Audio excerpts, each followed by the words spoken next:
What up, what up, what up? Welcome back to Pete's Corner, where we're trying to make you as much money as possible as usual. Back at Blackjacks, baby. Exactly. I'm your host, Peter Soprano, aka the Sports God. To my right, D Money Drizzy Dre. What's going on, people? And listen, we had a bad week last week, and we understand that. But we had a great week the week before with NFL, so we're going to try to keep the NFL train rolling. Let's get that money back and then some. We got a lot of things to talk about because we got to talk about our new format that's going to be coming up starting this week. And we're going to be talking about all the games, so it's going to be a lot of stuff to run through. Yep. This is probably going to be one of the last shows where it's going to be, we're going to slow, after this, every show is going to be fast-paced. We're going to be just throwing you picks. So, with that said, let's get right into the picks. We also got a couple fantasy questions for later, but let's start off with the betting picks. Dre, what's your number one pick for the week? So my number one pick, I'm gonna go with the with tonight's primetime game, 8 o'clock. Green Bay and 49ers. I'm looking at the total. I look at the total, 47.5. I think this is gonna be an exciting game, a very fun game to watch. To me, this is a similar game like we had with the 49ers and Seattle game. Those type of games that is going to come down to the wire, where teams are going to start scoring last-second field goals, touchdowns, to try to eke it out. I do expect this to go over the 47.5. I'm pretty sure of it. That's my best bet of the week. I'm going to go with the over 47.5 in the San Francisco Green Bay game. All right, so for me, I'm going to go with something a little bit different. I'm going to actually go with. I'll tell you quickly about this game. This is a game that from the start of the week when I saw the line come out, I thought it was a game that had to be picked. I said that if I'm gonna get this at, listen, 2.5, which was the opening line, you know what? I'm gonna completely go with it. I expected it to jump up. It did jump up all the way to 5. Jeez. And then for some reason, it actually went back down during the week. I don't know if people got a little scared because the line jumped so much, so they started to bet the other side. But currently the odds for the Atlanta Falcons are -3.5 against the Tampa Bay Buccaneers. If there was a pick that I would say has been my lock pick of the year, this will be definitely a contender for it. I think that Atlanta is going to blow them out, probably by 2 touchdowns. I have no idea why this game is even close or within 7 points. Tampa Bay is one of the worst teams in the league. They have a horrible defense. They give up the ball too much on offense. It's just a horrible matchup for them. I don't care if it's a divisional game. I think Atlanta's going to roll them big time. So, but listen, if you bet on this game and you lose money, I'm going to be losing a lot of it. So, I'm betting big on this game. I think the Atlanta Falcons win this by, like I said, 10 points or more. I got Atlanta -3.5. What's your second pick of the week? I like that. I like that pick a lot too. Let me ask you something. I got them at -4. You're still comfortable at -4, which I mean, yeah, I'll be comfortable as well. Yeah. Okay. Yeah, just making sure. My second best pick of the week. I'm looking at the Monday night game. We got Baltimore Ravens -3.5 at LA Rams. I love the Baltimore Ravens game, team in this one. The Rams just haven't been the same team. To me, they kind of flip roles. Last season, they were a bad defensive team with a really good offense. Now they picked up the defense a little bit. They're not a good defense. I think they're an average defense at best, an okay defense. But Baltimore Ravens, they've just been hot. At this point, now not only are they leading in the AFC North by a good margin, but they're also trying to secure that number 1 seed spot in the AFC. That's going to help them big time in the playoffs. I think they're on a roll. LA Rams have been on a downward trend since the Super Bowl game, and I just think they haven't been gelling together, offense and, like I said, even defense. They got the star power at defense to be a legit defense, but again, the defense hasn't really been showing me much. They've been giving up a lot of unnecessary points, and like I said, Baltimore at -3.5. I know a lot of people might say, well, you know, that half a point might scare them. I think they win by a touchdown or more. Not comfortably though, but I think it'll be a close game. But I think that Baltimore Ravens do cover the spread. All right. My second pick, I'm actually going to go with the Tennessee Titans -3.5. Some places have it 4 against the Jacksonville Jaguars. 3-3. Yeah, I got them at 3. And the Jacksonville Jaguars, I just don't think are a good team. I think they've been getting by kind of lucky this year. They're not together chemistry-wise. They're not rolling. They're just getting Nick Foles back, so they're not completely together offensively. Defensively, they've been a mess this year. They got ripped apart by the Indianapolis Colts last week. I just think this is one of those games where Tennessee's playing a little bit better. I think if Tennessee doesn't win this game, it's just one of those games. You know what? Just tank the year because this is one of those games that they have to win. If they want to actually be in the race to actually be a contender, they see that Oakland could have a chance to be 7-4 after this week. They see Kansas City is winning their division at 7-4. They see the Colts and the Texans are both ahead of them right now. They need to win this game if they want to say we're a legit, at least contending team. They get Jarrell Casey back in the fold at defense today. Delanie Walker is still out, but Jonnu Smith has been playing very well in his place. So Tannehill has been playing very well so far since he's been starting. And I think that before that game earlier this year when they lost to Jacksonville, which everything was completely screwed up, they had won 7 out of the last 8 games versus Jacksonville. So I think that they're going to get back on a roll against that team. They usually play them very well, and I think I think the Titans defeat Jacksonville by probably about a touchdown. So if I had a close sign on that one, I completely agree that's another bet I was flirting with. I do like Tennessee in that one. Like Pete said, I don't know about tanking, but if they do lose this game, in my opinion, that's going to be a very hard hole to come out of. I mean, because then that'll bump Jacksonville to 5-6. Browns play Miami today. Assume they win that one, they're 5-6. Pittsburgh plays Cincinnati. Assuming they win that one, they're 6-5. And now Oakland, they play the Jets today. They can move up to 7-4. So again, that wild card picture is very open, and it's just to me, this wild card picture is a lot more competitive than it is over in the NFC. At least, there's a lot of teams in it. To me, this is a must-win game for the Tennessee Titans. And I do agree with Pete. I do like them to win by a touchdown or more. If they don't win by a touchdown, they're definitely covering that 3-point spread. Mm-hmm. So moving along, my underdog pick of the week, I'm looking at Seattle +1 at Philadelphia. Honestly, I'm sorry. Oh wow! So the lines might have changed. Yeah. We're looking at Seattle. They're -1. The other game I was looking at that could have possibly been an upset, and I feel pretty comfortable, is Washington Redskins. Again, they're a super bad team, but they do know how to run the rock when they're able to. This Detroit team, they're just falling apart. I'm not too comfortable. I asked Pete before. Still backup quarterback still. Yeah, exactly. If this was Matt Stafford, I'm not going to lie, I probably would have pushed this game, and I probably just would have given you guys another pick, though. But with Matt Stafford out of the picture, Washington at home. Again, Detroit's another team that's going on a downward trend, on a super downward trend. They're talking about Matt Patricia getting fired at this point already. I don't know. Which is not fair. I don't know what's going on, but again, in this situation with the backup quarterback, the Redskins defense have been playing okay, but they do make some, they do give a lot of teams trouble at points. And honestly, I don't like that second string from Detroit. I expect Jeff Driscoll.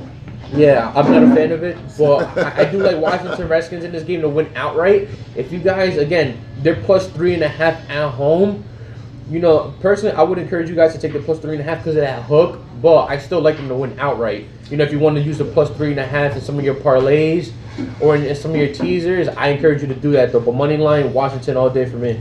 That's one of those games where you get to see if Washington's on that point of tanking, because right now they only have one win all year. They're the number 2 pick if the draft were today, and a win can definitely hurt that because you have the Giants that have 2 wins. You have I think there's one other team that has 2 wins. The Dolphins have 2 wins, so they're right in that run where if they lose the rest of the games, they'll get the number 2 pick. If they win a game or 2, it can bump up to like the 5. It can drop them to like 4 or 5. Right. So today is one of those games where it's a winnable game. If they are close, then all right, they're still fighting. If they get blown out today against Detroit, it's pretty much a sign that all right, we're tanking and looking towards next year. And don't get me wrong, like in the whole term tanking, it does exist. But players don't tank. Let me just say that. Players don't ever tank. They always players try to will win. never tank. But it's organizations do. Always the front office. It always coaches starts with the front office. Always starts with the coaches. And yes, Pete's right. In that facility, they do tank. Players never tank. Yeah. Again, we got players that are playing to keep their jobs for the next season. And you got players that want to get paid, and like I said, want to come back next season. So. They have bonuses too, depending on how good they do with their stats. So their players will never tank, but definitely front offices and coaches definitely lead that tanking train. My last pick of the week is actually going to go against one of your picks. I am a person who has said the AFC is completely overrated this year. Whether it's New England, whether it's Baltimore, I think that there's not a top. I would say the top 3 teams in football, in my opinion, are all in the NFC. I think this is a week that you're going to see Baltimore play against a Rams team that maybe could be looked at 5th, 6th in the NFC, but I think it's a good stick to see if Baltimore is legit on that top level of the top NFC teams, if they can beat them, or if this is going to be a game where the Rams beat the Ravens and they completely proved me right that the whole AFC is overrated. I think the Rams as an underdog, I think it's 4.5. You have it right now? I got a 3.5. 3.5. So whether I have the 3.5, 4, I have the money line. I think the Rams are going to win that game. Yes, their offense is not as explosive last year, but since the bye, they seem to be wanting to use Gurley a little bit more. And Goff is playing a little bit better. He's still inconsistent, but a little bit better. Their defense is actually playing okay. So I actually think if you're going to go for an underdog to try to pull an upset, I'm actually going to go with the Rams to pull what I think is an upset, because I think Baltimore's overrated. I think their teams are pretty even, but with the Rams being at home, I'm just going to go with the Rams for that one. If I just had a comment real quick on that one, I do agree with B. The AFC is overrated. Baltimore, I'm not completely sold on them yet. They've had some hiccups along the way to get into that record. The Rams, they're definitely in a situation, in my opinion, that again, this is another must-win game for them. Why? Because if they lose this game, then you have other teams, and it's a possibility that even San Francisco could be looking at a wild card if Seattle wins that division. So again, this is a game that Rams do have to win. Obviously, I'm gonna disagree with Pete on this one. A game that, technically speaking, can go either way. In a game that I was looking at early in the week, though. But Pete's right. This is a game that's going to prove a lot for either team that wins. I'm still rolling with the Ravens. Is going to roll with the Rams. It's going to be a good game. And we've gone head to head, I think, 4 times this year. I think it's 2-2. So this will be the tiebreaker for that. Yeah. But because there was a little glitch at the start, I'm not sure what happened. I want you to review all 3 of your top picks again. So all 3 of my top. So my number 1 pick, I'm going with the total 47.5 with the Green Bay Packers and 49ers game. With my underdog pick of the week, I'm looking at the Washington Redskins at home, my plus 3.5 against the Detroit Lions. And my second best pick, I'm looking at Baltimore Ravens minus 3.5 at Los Angeles Rams. All right, and my top pick of the week was Atlanta. I called it one of my probably top 3 picks of the year in terms of locks. I'm really all over Atlanta. I think they win this by double digits, so I got Atlanta over Tampa Bay. Some places you get it 3.5. I think it's 3.5 currently, but some places even have it as high as 4.5. I will still take Atlanta. I think they're going to blow them out. My second pick of the week was Tennessee Titans minus 3.5 versus Jacksonville. They've owned Jacksonville until the last game earlier this year, won 7 out of 8. I think they're going to continue that streak now that Tannehill's in there and they're playing better on offense. And my upset pick of the week, like I said AFC was a little bit overrated. I think everybody's all over the Ravens right now. I think the Rams at home will beat the Baltimore Ravens. Even though the spread is about 3.5 to 4.5 range, I think the Rams win that game. So with that said, let's go. Did you have any bonus picks or what's that at? Bonus picks. If I just had to look real quick, because there was. You might as well go to that one day. You're gonna pick an upset to Seattle. Actually, you know what? I love that pick. It's a pick 'em at this point. I think Philly was a favorite at one point, and yes, they were. Philly opened up as a 2.5-point favorite. I don't know why. But I love Seattle in this game, -1 again. They're in the NFC picture. Even though Eagles are too and they're still fighting for whatever reason, I'm not sold on Wentz. I was never a fan of Wentz. That team is banged up. I think Wentz is overrated. Aguilar, goodbye. Yeah, so Seattle's been hot. Eagles have been iffy. I'm going to go with the hotter team. That's my bonus pick, Seattle to pick them. I don't have any bonus picks this week. But we did get a couple fantasy questions in, both from my boy Pat Wheeler. The first question is McLaurin, the wide receiver from the Washington Redskins, or Washington, your boy from the Pittsburgh Steelers. I personally would go McLaurin because McLaurin is the number 1 option. And you even picked Washington to win, so I think for Washington to win, he's going to have a good game. So I'm going to go with McLaurin out of those 2. I agree. With Deontay Johnson, being cleared of the concussion protocol, I feel like he's probably going to get more receptions in Washington. And with Cincinnati ranking the last dead last in the running defense, I feel like they're going to be right. We might see a similar jet sweep type of game. Jalen Samuels and Benny Snell Jr. Sharing the backfield. So I do like McLaurin in this game. And the other question he had was Greg Olsen or Cameron Brate from Tampa Bay. I'm going to go with Greg Olsen. Even though I don't expect him to have a great game, I can see maybe 50, 60 yards. Even if he has a good game, it'll probably be no more than like 70 or 80. But I don't think Cameron Brate is going to be...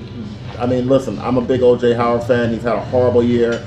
Cameron Brate is there, and he deserves actually more time. But that team is just completely screwed up. I already said earlier that I think Atlanta's going to beat the hell out of them. So I don't think they'll be scoring much. So I'm actually going to just go with Greg Olsen and go with a safer play there. I agree with Pete. I mean, at this point, a couple months ago, I would have gone the other way though. But I definitely like Greg Olsen at this point in the season. Considering how teams are playing, and and the energy they're playing with. Yeah. And a couple of things now that getting near to the end of the fantasy year that you got to start thinking about. One, if you're in a 2 QB league, there's no QBs out there. You already know that. So you need to start picking up your starters' backups, because if they get hurt, you don't want to get screwed. You don't want to have no QB for the playoffs if you're a playoff team. You got to pick up your team's backup. So whether you know him or not, you need to start looking to see who your team's backup is. And especially with this season. I mean, this season's been... You see quarterbacks going down every 5 seconds. So everywhere. Even second stringers going down. So, again, better safe than sorry, especially if you guys are looking at the playoffs already for your fantasies. Pick them up. I mean, like Pete said, even if you don't know them, you need them on your bench, because if something, God forbid something happens, then you're looking at, at the potential of being eliminated, which, obviously you guys don't want that. And the thing, and breaking news as we're getting it right now, Matt Stafford said he hopes to return this year, but just saying that alone means that it's probably not a good sign for him to play in the next week or two. Wow. Which means if you have him in fantasy, you pretty much need to make secondary plans right now. Should have been doing that before, because, listen, like I said, if you have a quarterback right now, especially in the 2 QB league, you need to have backups. You got to have somebody. You got to have 3 QBs. You got to have 4 QBs. You got to have your team's backups. You got to start thinking about those things. If you're not thinking about those things, then you're not really prepared for playoffs. Also, you need to start making sure you have your running backs backup. A lot of these teams do running back by committee, but you need, let's say you got somebody like a Todd Gurley, you got to make sure you have Malcolm Brown. You got to make sure you have your team's backups. Even somebody like Christian McCaffrey. Christian McCaffrey takes 99% of his snaps, so you barely even see his backup. You still need to know who the backup is, whether it's Jordan Scarlett or whether it's the whoever they just traded for. So you got to find out who that is. So, and last part, just to get to before we finish the show, defenses. You have to start looking ahead of time for what teams are going to have easy matchups for the playoffs. And one team, well, a couple teams stood out to me, but one team particularly stood out to me. Over the next 3 weeks, after this week, so that's why we'll pick them up right now if you can, the Philadelphia Eagles played probably the easiest schedule you can possibly think of in terms of defenses. They played 3 teams that turned the ball over so much that they can have the type of run that New England had at the start of the year. Wow. So you can get a big boost from the Philadelphia defense if you get them right now. So they don't have a great matchup this week, so they're probably on your waiver wire. I would say jump on them right now, and you can thank me over the next 3 weeks, because their next 3 weeks are going to be really good. I think they play against Tampa Bay. I think they play against Miami. I think they play against the Giants. I think those are turnover machines. Yeah, those are your 3 weeks for the Phillies. So go and pick them up. The other 2 defenses really quick to look at. You got to look at the Jets, and you got to look at the Green Bay Packers. Both of them have pretty good matchups for the next couple of weeks, for the next 2 weeks. But like I said, Philly number 1, if you can get them next 3 weeks, just start them and don't even think about it. Any more comments before we head out? You want to talk about the format we have coming up? Well, no, we'll talk about it. All right, so let's finish that. We'll finish up the show with that. Now, like I said, last week, we always give you 3 picks a week.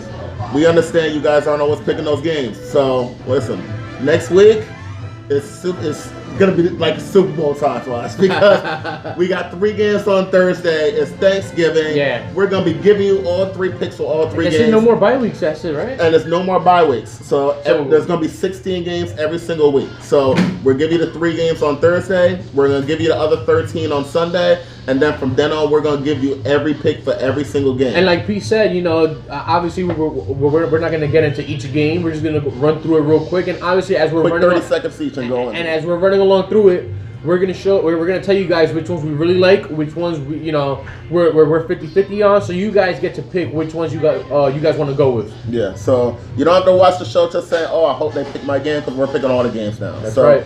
So with that said, we're gonna catch you actually Tuesday. We're gonna be catching you guys Tuesday from another location back in Agave, and we'll start giving you those Thanksgiving picks.